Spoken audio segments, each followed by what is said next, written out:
نوح علیہ السلام اور آدم علیہ السلام کے درمیان مفسرین کہتے ہیں کہ ایک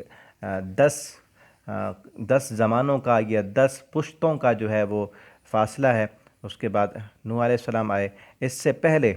نوح علیہ السلام سے پہلے کافی عرصہ تک لوگ اصل دین پر، اصل شریعت پر جو آدم علیہ السلام دے کر گئے تھے اسی پر جو ہے کاربند رہے، لیکن کئی عرصہ گزرنے کے بعد پھر ان کے اندر شرک شروع ہو گیا۔ اور شرک کیسے شروع ہوا، کس طرح اس کا رواج ہوا، کہ ان کے اندر اس قوم میں جو نیک لوگ ہوتے، اللہ کے ولی،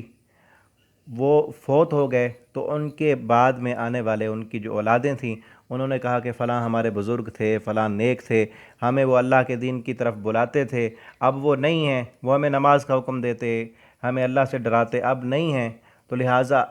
ہمارے اوپر جو ایک ان کا رعب تھا اور دین کی دعوت دینے کا جو پیغام ہم تک پہنچتا تھا وہ تو ختم ہو گیا، اب کیا کریں؟ تو تفسیر ابن کثیر میں ہے کہ شیطان نے آ کر ان سے کہا کہ ایسے کرو، تم ان کی تصویریں بنا لو،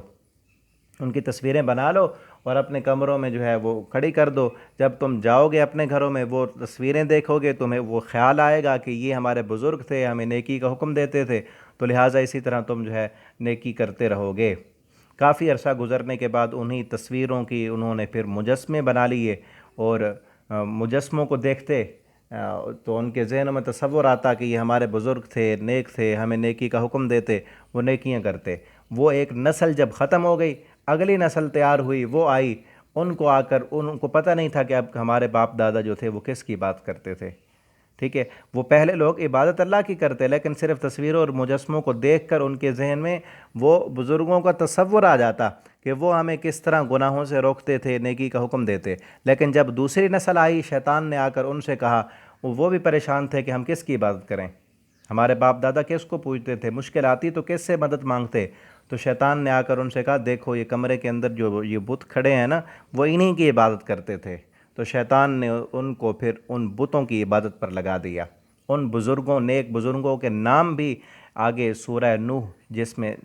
نوح علیہ السلام کے نام سے صورت ہے، اس میں ان ناموں کا بھی ذکر ہے کہ ود، سواع، یعوق، یعوث اور نصر، یہ اللہ کے نیک ولی بزرگ تھے، لیکن انہوں نے بعد میں ان کی صورتیں بنائیں، تمثیلیں بنائیں، مجسمے بنا لیے، اور بعد میں آنے والوں نے پھر جو ہے ان کی عبادت شروع کر دی۔ تو اسی طرح اس قوم میں شرک آ گیا، تو اللہ رب العالمین نے نوح علیہ السلام کو بھیجا، انہوں نے دن رات تبلیغ کی۔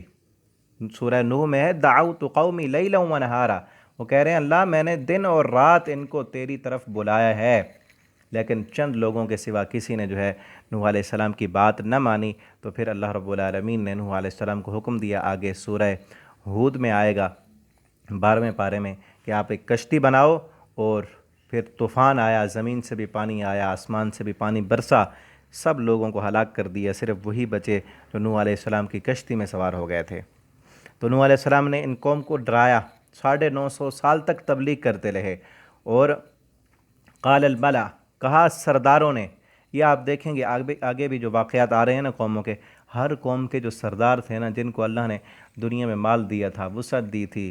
اور ان کی حکومت اور اقتدار تھا، وہی لوگ ہی حق کے سامنے، حق کے آڑے آتے ہیں، خود بھی قبول نہیں کرتے حق، اور ان کو دیکھ کر جو غربا ہوتے ہیں، مساکین ہوتے ہیں، جو غریب لوگ ہوتے ہیں، کیونکہ ان کا گزران انہی کے ساتھ اٹیچ ہوتا ہے،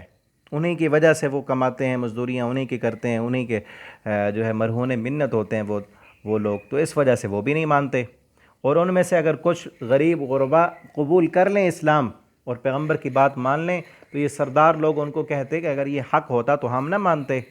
ہم عقل مند، ہم بڑے سیانے، ہمارے پاس دنیا کی دولتیں، ہم نے قبول نہیں کیا تو تم نے کیوں کیا؟ تو یہ حق قبول بھی نہ کرتے، اور بلکہ حق کے سامنے رکاوٹ بن جاتے، اور حق قبول کرنے والوں پر ظلم و زیادتیاں کرتے۔ من قومی، اس کی قوم میں سے، انا لنراک فی ضلال مبین، کہ بے شک ہم تو تجھے ایک واضح گمراہی میں دیکھ رہے ہیں۔ معاذ اللہ پیغمبر سے کہتے کہ آپ گمراہ ہیں۔ قالا، تو نوح علیہ السلام نے کہا، یا قوم، اے میری قوم، لیس بی ضلالہ، میرے ساتھ کوئی گمراہی نہیں ہے، میں گمراہ نہیں ہوں، ولکنی رسول من رب العالمین، لیکن میں تو رسول ہوں رب العالمین کی طرف سے۔ کیا یہ گمراہی ہے کہ میں تمہیں کہتا ہوں کہ ان بتوں کی پوجا نہ کرو، یہ کچھ نہیں کر سکتے، یہ لکڑی کے، یہ پتھر کے، یہ تو تم نے خود بنائے تھے، یہ تو ٹھیک ہے اللہ کے نیک ولی تھے، بزرگ تھے، لیکن یہ معبود تو نہیں ہے، یہ تو شیطان نے تمہیں لگا دیا، اب یہی چیز تمہیں گمراہی لگتی ہے، کیونکہ شرک کر کر کے نا مشرک کی مت ماری ہوئی ہوتی ہے۔ جب اسے پھر توحید کی طرف بلایا جاتا ہے، جب اسے بتلایا جاتا ہے کہ یہ کام غلط ہے، تو پھر بتلانے والے کو وہ غلط کہتا ہے۔ اسی طرح نوح علیہ السلام کو بھی انہوں نے کہا کہ تم جو ہے گمراہ ہو، لیکن نوح علیہ السلام نے کہا نہیں، میرے ساتھ کوئی گمراہی نہیں ہے۔ یہ پیغمبرانہ طریقہ ہے، آگے بھی دوسرے پیغمبروں کے واقعات میں بھی ہم دیکھیں گے کہ وہ کس طرح احسن انداز سے اپنی قوم کو بلاتے ہیں کہ یہ گمراہی نہیں، میں تو اللہ کی طرف سے رسول ہوں، رب العالمین جو تمام جہانوں کا پالنے والا ہے، لہٰذا تم بھی آؤ اسی کی عبادت کرو۔ تو یہ آج کا سبق یہاں ہم ختم کرتے ہیں، انشاءاللہ اگلے سبق میں نوح علیہ السلام کا واقعہ بھی ہوگا اور آگے جو ہے دوسرے انبیاء کے واقعات بھی ہوں گے۔ تو شروع میں تمام واقعات کا خلاصہ میں نے آپ کو بتا دیا کہ یہ کس لیے واقعات بیان ہوئے ہیں۔ نبی کریم صلی اللہ علیہ وسلم کو تسلی دینی تھی، کفار مکہ کو تنبیہ کرنی تھی، اور ہم بھی ان واقعات کو صرف ایک واقعے کے طور پر نہ پڑھیں بلکہ اس سے نصیحت لیں، عبرت حاصل کریں کہ ان قوموں میں کیا کیا خرابیاں تھیں، وہ خرابیاں کہیں ہمارے اندر تو نہیں ہیں، اگر وہ ہیں تو ان سے دور بچیں، ان سے بچنے کی کوشش کریں، ورنہ ان خرابیوں کی وجہ سے ان قوموں پر عذاب آیا تو اگر آج امت محمدیہ کے اندر بھی وہ خرابیاں ہوں گی تو عذاب سے تو نہیں بچ سکتی۔ یہ الگ بات ہے کہ ساری قوم پر عذاب نہیں آتا، لیکن اللہ کی رحمت سے مایوس محروم کر دی